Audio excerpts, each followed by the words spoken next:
On est de retour, il est 16h, vous êtes en direct de la Madi Keynote. Merci à tous et à tous de nous suivre ici, je le rappelle, du côté de Ground Control à Paris. Comment les entreprises s'engagent face au changement climatique? On va en parler avec l'exemple d'EDF et j'accueille sur scène Michel Van Esbroek, directeur EDF Pulse Ventures, le fonds Capital Risk Corporate d'EDF et EDF Pulse Incubation. Bonjour Michel, vous allez bien? Très bien, merci. Parlons de ce sujet passionnant et de cette question qui nous anime, comment les entreprises s'engagent face au changement climatique. On va le vérifier avec vous, avec un programme très divers au sein du groupe EDF. Mais mes premières questions sont les suivantes. Pourquoi le groupe EDF élabore-t-il une stratégie d'entreprise pour lutter contre le réchauffement climatique? Et comment d'ailleurs l'entreprise va-t-elle se donner les moyens pour développer cette nouvelle stratégie auprès de ses clients? Michel, je vous laisse une dizaine de minutes avec celles et ceux qui nous suivent en direct. Effectivement, question importante, puisque vous le savez, le rapport récent du GIEC est là pour insister là-dessus. Il y a urgence à agir sur le réchauffement climatique. Bon. EDF, d'abord, on a fait sa raison d'être, qui est de contribuer à la neutralité carbone en 2050 au travers de l'électricité décarbonée et des services associés à nos clients. Et vous savez qu'on a pour ça un atout principal, qui est le fait qu'EDF est le principal producteur d'électricité décarbonée en Europe, par complémentarité entre le parc nucléaire et les énergies renouvelables. Maintenant, on sait aussi que cette transition énergétique, elle repose sur le fait d'emmener cette électricité décarbonée dans tous les secteurs de l'économie. Ça veut dire la mobilité électrique, bien entendu, l'hydrogène bas carbone, changer le chauffage des habitations ou les process de l'industrie, des énergies fossiles, par l'électricité, et une électricité produite, là encore, sans carbone. Et donc le sujet principal pour EDF, étant principal producteur d'électricité décarbonée, c'est quelque part d'assurer la transition énergétique de ses clients, d'aider ses clients dans tous les domaines, l'industrie, les collectivités locales, les territoires et les clients particuliers chez eux, à assurer cette transition des énergies fossiles vers une électricité bas carbone qui leur permettra de contribuer à la neutralité carbone à l'horizon 2050. Et donc, vous le voyez, il s'agit de technologie, mais il s'agit également de développer des nouveaux business. Technologie, puisque un rapport récent de l'AIE, l'Agence internationale de l'énergie, le rappelait, on estime que probablement moins de la moitié des technologies qui vont concourir à la neutralité carbone existent déjà. Donc vous le voyez, un énorme enjeu de développement technologique autour de cette transition énergétique. Mais transition pas uniquement technologique, transition, je vous le disais, en termes de modèle d'affaires, de type d'entreprise. Et finalement, le sens de notre présence ici, aujourd'hui à la Madi Keynote pour EDF, c'est de dire que nous voulons nous inscrire de plein pied dans le développement de ces nouveaux modèles d'affaires et qu'on ne le fera pas seul. On le fera en coopération avec des startups, tout simplement parce que nous n'avons pas la science infuse. Vous savez sans doute qu'EDF a une R&D très puissante, de l'ordre de 2000 chercheurs, 600 millions d'euros de budget annuel. Donc je pense qu'on peut revendiquer le fait d'être probablement un des énergéticiens européens et probablement en tout cas la utility européenne qui consacre le plus à la recherche et au développement. Mais pour autant, nous n'avons pas toutes les solutions et le sens de la coopération avec les startups, c'est d'aller chercher sur le marché, de mobiliser au service de nos clients l'ensemble des technologies et des modèles d'affaires qu'on peut trouver, par exemple, sur le marché et auprès de startups externes. Et c'est la raison pour laquelle, il y a à peu près 5 ans, le comité exécutif d'EDF m'a demandé de prendre une initiative de créer un objet qui permettrait à EDF de renforcer sa coopération avec les startups et de prendre plus d'initiatives en matière d'innovation au service de la transition énergétique. Et c'est comme ça qu'on a été amené à créer cette structure très originale qui combine, mais de façon vraiment intime, un corporate venture, donc un fonds de capital risque d'entreprise qui investit sur des startups externes dans le marché, mais qui combine ça de façon très, très liée, très intime, très proche, avec un incubateur de projets intrapreneuriaux. Pourquoi? Bien, tout simplement parce que l'ensemble des salariés d'EDF, qu'il s'agisse de chercheurs de la R&D ou bien de salariés dans nos métiers, ont beaucoup d'idées et veulent passer à l'acte. Ils veulent transformer leurs idées, leurs brevets, leurs technologies, quand il s'agit de chercheurs, en de nouvelles entreprises qui vont concourir à cette transition énergétique. Et donc, nous avons cherché à les aider, à la fois à les financer, les accompagner, les aider à créer leur entreprise. Et EDF Pulse Incubation est l'incubateur de projets intrapreneuriaux que va tout à l'heure vous présenter Marine Zimmermann qui le dirige dans mon équipe. Mais nous le voulions aussi, c'est ce que je vous disais il y a quelques minutes, aller chercher cette innovation là où elle se trouve, dans les startups sur le marché. Et dans un contexte, moi, ce qui me frappe, ce que je voulais partager avec vous, c'est finalement la diversité des solutions de cette transition énergétique. Il y a 30 ans ou 40 ans, EDF a déjà conduit au profit de la France une très grande transition énergétique avec le nucléaire pour assurer la souveraineté énergétique de la nation. Mais on voit qu'aujourd'hui, il y a une diversité énorme de technologies. Et donc, notre ambition, c'est d'être capable d'explorer très largement cette transition qui est très incertaine, mais de le faire de façon efficace, évidemment en limitant les risques et en ne gaspillant pas l'argent du groupe EDF. Ce que j'appellerais, si vous me permettez cette expression un peu contradictoire, se disperser efficacement. Se disperser parce qu'il faut tester le biogaz, l'hydrogène, la mobilité électrique, les batteries, la flexibilité, mais efficacement parce qu'il faut organiser ce qu'on appelle dans la Silicon Valley le fail quickly, c'est-à-dire une très grande sélectivité dans le pilotage des projets et savoir arrêter rapidement les projets qui ne vont pas aller au bout. Et il nous a semblé qu'un bon outil pour faire ça, c'était justement un fonds de capital risque, un fonds de corporate venture, parce qu'un outil qui est fait pour trouver plein d'idées, passer à l'acte très rapidement avec des start-upers, mais savoir aussi s'adapter à la perception du client et aux demandes du marché, eh bien c'est un fonds de capital risque. Et c'est la raison pour laquelle nous avons réuni dans cette structure Nouveau Business EDF Pulse Venture, qui est le capital risque du groupe EDF, et EDF Pulse Incubation, qui est donc la structure d'accompagnement, d'incubation, d'accélération des projets intrapreneuriaux. Alors sans surprise, nos domaines sont ceux de la transition énergétique, aussi bien au service des clients B2C, donc autour de la maison connectée, des économies d'énergie. On fait aussi beaucoup de choses pour les clients entreprises. Et au-delà de l'efficacité énergétique, on veut leur apporter de la performance. On parlerait aujourd'hui d'usine 4.0, c'est-à-dire de modèles numériques pour améliorer la performance de nos clients. Et quelques exemples de ça, c'est par exemple Metroscope, qui est une très jolie petite société d'intelligence artificielle qui fait du diagnostic de performance des usines. Et dans le domaine de la performance énergétique, vous illustrez justement cette complémentarité entre investissement externe et investissement interne avec Perfesco, qui est une très jolie start-up interne du groupe EDF, qui sera présentée tout à l'heure par Laurent Creyff, son directeur général. Perfesco offre des services déconsolidants, un financement déconsolidant sur des services d'efficacité énergétique dans l'industrie.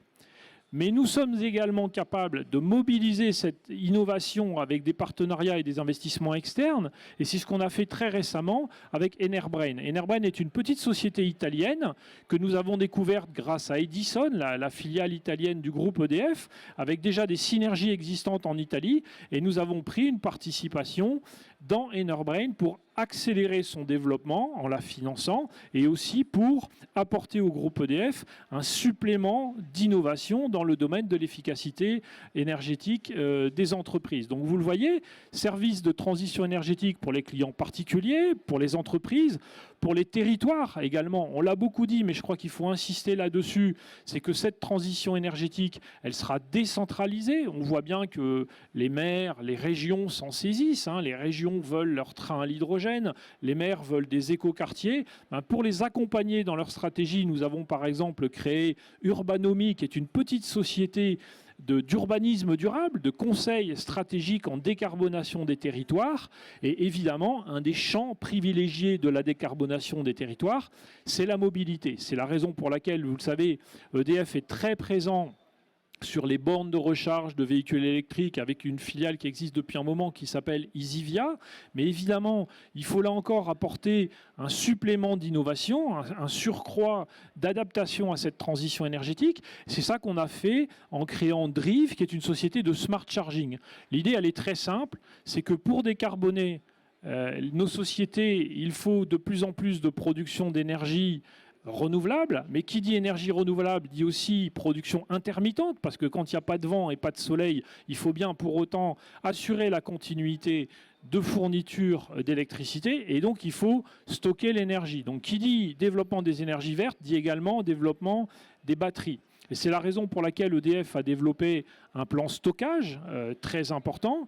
Et notre contribution, en innovant dans ce domaine, c'est le smart charging. C'est-à-dire, c'est tout simple, c'est d'utiliser la batterie des véhicules électriques au profit du réseau, au profit de la transition énergétique en stockant l'énergie dont on a besoin. Donc c'est un partenariat avec une petite start-up américaine qui va bientôt permettre de piloter la recharge de votre voiture et même d'aller chercher l'énergie dans la batterie de votre voiture pour la fournir sur le réseau. Donc vous le voyez, depuis les clients particuliers jusqu'à la gestion des batteries, des énergies décentralisées, un très vaste panel de solutions technologiques au service de la décarbonation de l'économie. Et ça, encore une fois, je souhaite insister là-dessus. EDF le fait d'abord en comptant sur ses propres forces avec cet incubateur en complément de sa R&D, c'est EDF Pulse Incubation, mais également en allant chercher l'innovation là, elle se trouve chez les startups avec notre fonds de capital risque EDF Pulse Venture. Et c'est le sens évidemment de notre présence à la Madi Keynote. Je vous remercie. C'est nous qui vous remercions, Michel Van Hersbroek, directeur EDF Pulse Ventures et EDF Pulse Incubation.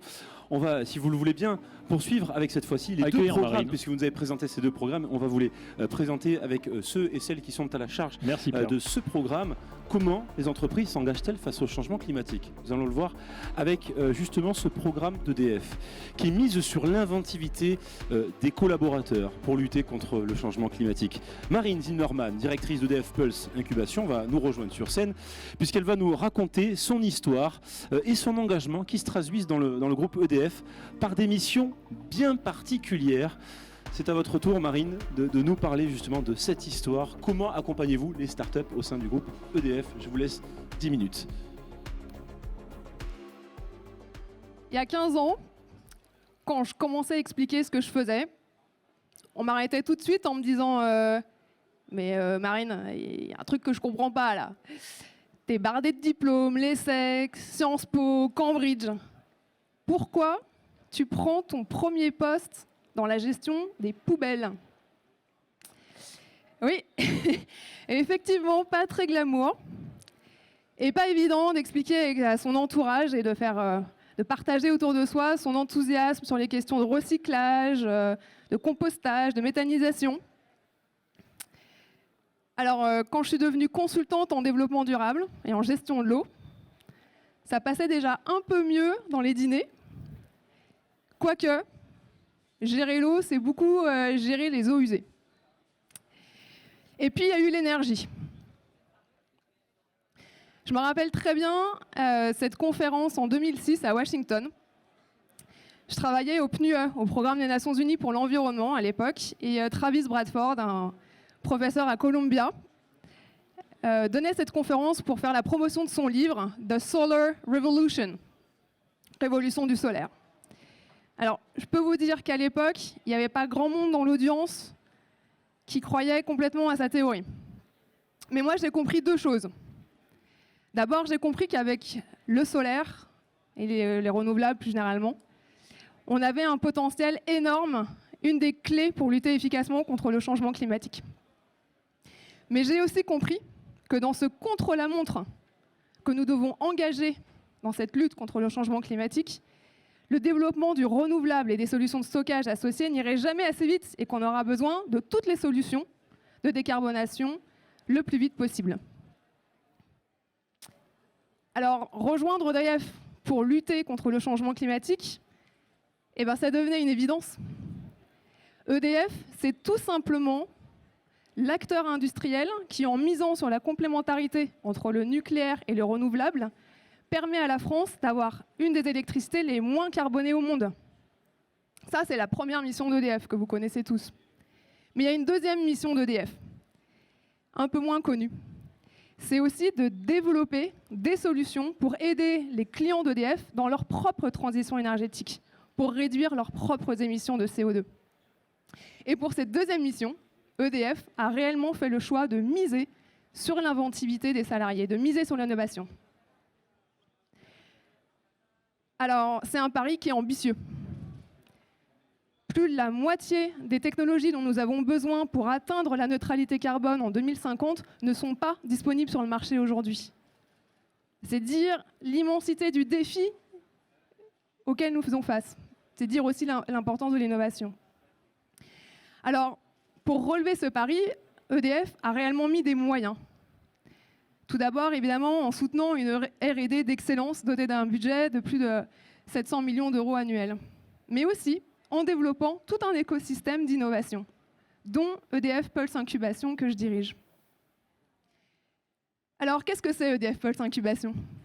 Eh bien, tout d'abord, c'est un espace dédié, ouvert à tous les salariés, pour leur permettre d'expérimenter des nouveaux business models et de les accompagner jusqu'à l'industrialisation. C'est un peu le trait d'union entre la R&D et les solutions qui sont sur le marché. Alors très concrètement, EDF Pulse Incubation a mis sur le marché un certain nombre de startups, et notamment Inamix, qui est le producteur et distributeur d'hydrogène bas carbone. C'est vraiment aujourd'hui, avec l'hydrogène, une des clés pour lutter contre le changement climatique efficacement, décarboner des pans entiers de notre économie, notamment le transport, la logistique et certaines industries. Et c'est parti d'une idée et d'un projet d'une salariée. Autre projet actuellement dans l'incubateur, un projet sur l'économie circulaire. Ça fait en fait 3 ans que EDF expérimente entre ses sites du réemploi de biens industriels et tertiaires. Et bien aujourd'hui, le projet est prêt à franchir une nouvelle étape pour permettre à ses clients, aux clients d'EDF, de réemployer, pour que réemployer soit plus naturel que jeter. Alors EDF a mis des moyens, mais ça ne fait pas tout. Pour relever ce pari, pour miser sur l'inventivité des salariés, il faut aussi savoir se mettre à leur écoute, à l'écoute de leurs projets, à l'écoute de leurs idées, aller à leur rencontre. Alors moi, ça fait 4 ans que j'accompagne des projets intrapreneuriaux au sein du groupe. Et en fait, tout commence par là, par ces rencontres. Je me rappelle très bien la rencontre avec le premier intrapreneur, c'était dans la filiale belge d'EDF. Je venais de lancer le programme d'incubation là-bas. Alors ça fait un peu histoire de garage à la Silicon Valley. Vous n'allez pas me croire que ça se passe chez EDF. Mais c'est pas grave, je vous la raconte quand même, parce que je l'aime bien. Alors voilà, c'était donc il y a 4 ans, et c'est un manager au service des impressions de factures clients qui me vient me voir en me disant Marine, ton tout nouvel incubateur, j'ai une idée. Tu sais, ces chaudières à gaz là, chez les particuliers, dans les caves, ces bêtes chaudières on-off qui polluent terrible. Et on ne sait pas les rendre vraiment intelligentes autrement que par des thermostats intelligents qui coûtent plus de 300 €.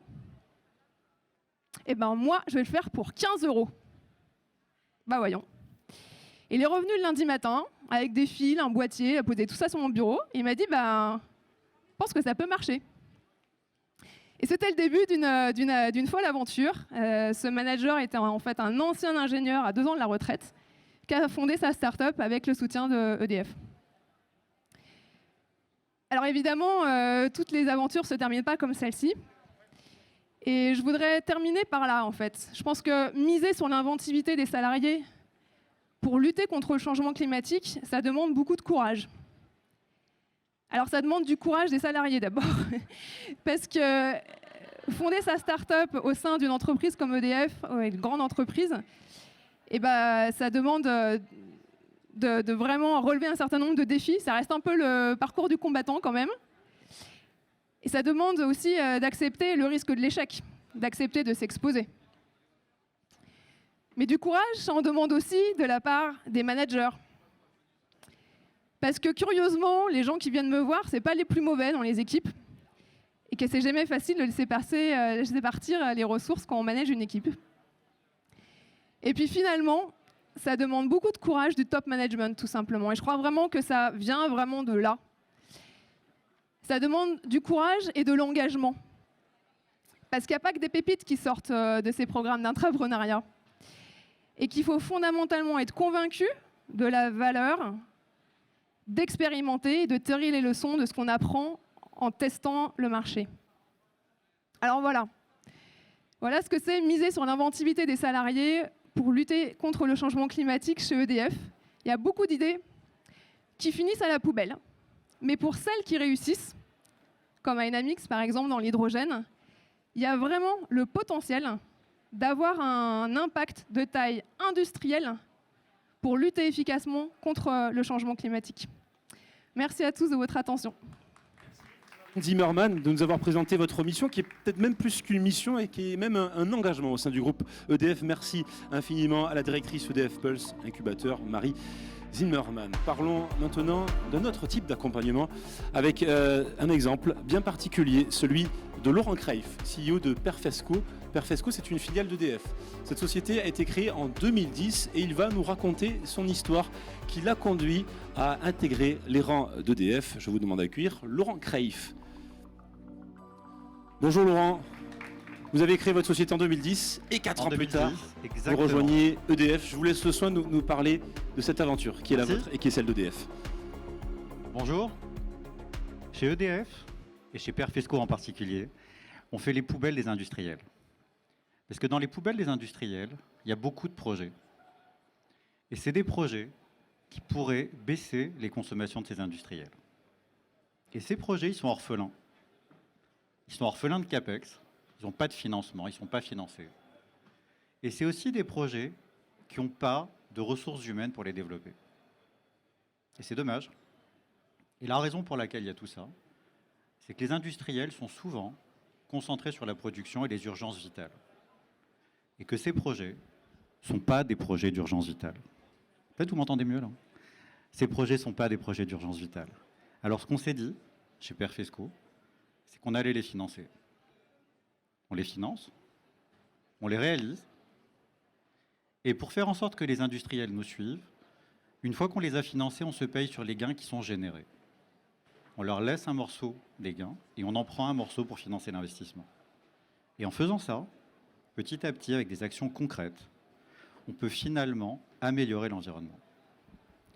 Tout ça, comme l'a dit tout à l'heure Pierre, ça a commencé il y a 10 ans. À l'époque, j'étais un entrepreneur engagé dans les énergies renouvelables. Je finançais des installations solaires photovoltaïques. Et la filière était à l'arrêt. Et je me demandais ce qu'allait être mon activité d'après. Un de mes fournisseurs m'avait dit à l'époque, je développe des produits avec des LED, et est-ce que tu pourrais les financer? Ses clients n'avaient pas envie de le suivre, et pourtant, ça générait beaucoup d'économies chez ses clients. Ce que je me suis dit, c'est que finalement, si j'étais capable de financer des projets d'économie d'énergie, je serais probablement capable de financer aussi des projets d'économie d'énergie. Donc on a été voir des clients et on leur a dit schématiquement, vous avez un projet, il coûte 500 000 euros, il vous rapporte 150 000 euros par an et vous n'allez pas le financer. Et vous n'allez pas le financer parce que finalement, vous avez mieux à faire avec votre argent et vous n'avez pas confiance dans les produits. Ce qu'on vous propose, nous, c'est de le financer nous-mêmes. On va le réaliser, on va se payer sur une partie des économies qu'on vous fait avoir. Et pendant la vie du projet, vous allez baisser vos consommations d'énergie et vous allez gagner de l'argent. Et quand le projet sera fini, les gains auront financé l'installation. Bon, je dois être totalement transparent, ça n'a pas marché du premier coup, parce qu'on a dû, entre l'idée et la réalisation, améliorer un peu les produits. On a mis des produits qui étaient un peu plus intelligents que ceux qu'on avait en tête. On a mis de la gestion. Pour ceux qui connaissent, c'est de l'IoT. À l'époque, c'était la préhistoire de l'IoT. Maintenant, c'est plus le cas. Et puis, on a aussi été voir des plus gros clients. Des gros clients industriels avec des grosses factures et des gros enjeux d'économie d'énergie. En revanche, on a gardé une chose. Et on l'a vraiment gardée, c'est l'idée de départ. C'est cette idée qui consiste à dire il y a des projets qui sont dans les poubelles et il faut qu'on les fasse arriver sur la table en faisant en sorte de financer ces projets, de les réaliser, de laisser une partie des gains aux clients et d'en garder une partie pour financer le projet. Sur le chemin de tout ça, on a rencontré des équipes d'EDF. EDF, vous les connaissez, vous avez vu des gens il y a 2 secondes, grand vendeur de courant, premier producteur d'électricité nationale. A priori, on s'est dit que ce n'était pas un client pour nous, et probablement pas non plus un partenaire. On s'est dit, ce n'est pas le genre de gars, si est la branche sur laquelle ils sont assis. Ils ne vont pas baisser les consommations de leurs clients. Ben, en fait, si. Aussi contre-intuitif que ça paraisse, on a rencontré des gens qui nous ont dit, nous, chez EDF, alors je dis nous chez EDF, nous on n'y était pas, nous, chez EDF, on baisse les consommations d'énergie de nos clients. Parce qu'on a envie qu'ils restent avec nous et qu'ils consomment vraiment quand ils ont besoin. Et là où on pensait que c'était probablement de l'engagement verbal, ils nous ont non seulement convaincus de ce qu'ils ont dit, mais ils nous ont dit qu'ils étaient prêts à nous accompagner en argent avec le financement du groupe EDF. Et ce qu'on a vu avec ça, c'est une opportunité de s'associer avec EDF qu'on a saisie et qui nous a permis de monter ce qu'est Perfesco aujourd'hui. Le Perfesco d'aujourd'hui, le premier client qu'on a eu, on l'a eu avec le concours et évidemment l'assise d'EDF. Le premier client qu'on a eu, c'est General Electric. General Electric, grand compte industriel, gros consommateur d'énergie, grosse facture. Et on a déroulé le pitch book exactement comme on avait décrit. On améliore vos consommations d'énergie, on les baisse. Comme on a beaucoup travaillé, on a réduit de 90% leur facture énergétique sur la partie éclairage. On a réduit de plus de 10% la consommation énergétique de leur site. On a amélioré la satisfaction du client, à telle enseigne que le même client nous a dit, au-delà de ce contrat pluriannuel avec vous, je vous envoie d'autres bâtiments et je vous envoie d'autres business units. On est passé d'une idée théorique sympa à un modèle économique éprouvé et robuste. Ça, c'est chouette.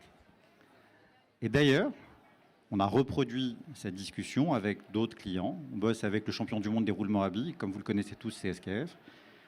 Et on s'est rendu compte, en faisant ça, qu'on n'avait pas identifié un ingrédient secret qui a fait que, je ne pourrais pas dire que ça a séparé nos prospects de nos clients, mais qui nous a permis de gagner nos premiers clients. Et cet ingrédient secret, c'est l'engagement. C'est facile, c'est le thème d'aujourd'hui. Mais l'engagement, c'est ce qui permet pour un client de ne pas nous répondre « Votre projet est sympa, et pour autant, j'irai pas. J'irai pas parce que ça dure 8 ans et que j'ai pas d'urgence sur le projet, que je sauverai la planète une autre fois. » Ou « Votre projet est sympa, mais plutôt que de le faire avec vous, je vais le faire sur 25 ans. » Et finalement, cet engagement, c'est ce qui nous permet, chez nos clients, de sortir les projets de la poubelle. Les projets auxquels on s'attaque, c'est des projets qui nous permettent de lutter contre le réchauffement climatique. Et c'est des projets qui, toutes choses égales par ailleurs, n'ont pas de deadline. C'est des projets qui sont gelés, sans deadline. Et pour un client engagé, même un projet sans deadline, c'est un projet dont la deadline, c'est la lutte contre le réchauffement climatique. La deadline, c'est l'urgence climatique. Et ce qu'on se dit, nous, chez Perfesco, c'est que pour cet enjeu d'urgence climatique, pour le combat contre le réchauffement climatique, il y a des solutions. Et que ces solutions, pour les mettre en œuvre, au-delà de la simple envie, il faut de l'engagement. C'est la thématique d'aujourd'hui. Nos clients en ont, et je vous invite à en avoir. Merci beaucoup. Merci infiniment, Laurent Creif, CEO de la filiale Perfesco, pour nous montrer comment les grandes entreprises s'engagent face au réchauffement climatique. Il est 16h27.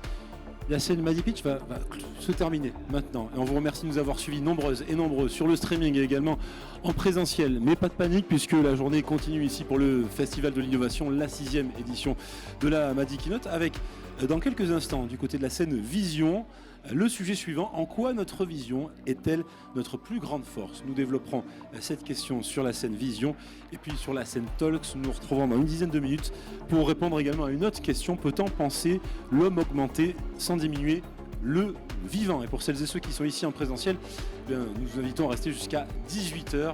Et la Madi Keynote fermera ses portes à 18h. À l'occasion aussi, bien sûr, de remercier toutes les équipes de Madines, l'occasion de remercier également toute la rédaction de Madines, toutes les personnes qui ont œuvré au bon déroulement de cette 6e édition de la Madi Keynote. Merci à nos partenaires, merci également aux équipes techniques, merci à Thomas, Ludwig, Chloé, merci à Valentin, merci à Lisa et Léa. Encore une fois, grand merci à vous également de nous avoir suivis. Je sais que vous êtes nombreuses et nombreux en stream, et vous également en présentiel. La vie reprend. Et oui, et on l'a vu ici avec cette belle rentrée du côté de la Madi Keynote en ce mardi 14 septembre. Excellente soirée à toutes et à tous, et à très vite pour de nouvelles aventures. Au revoir.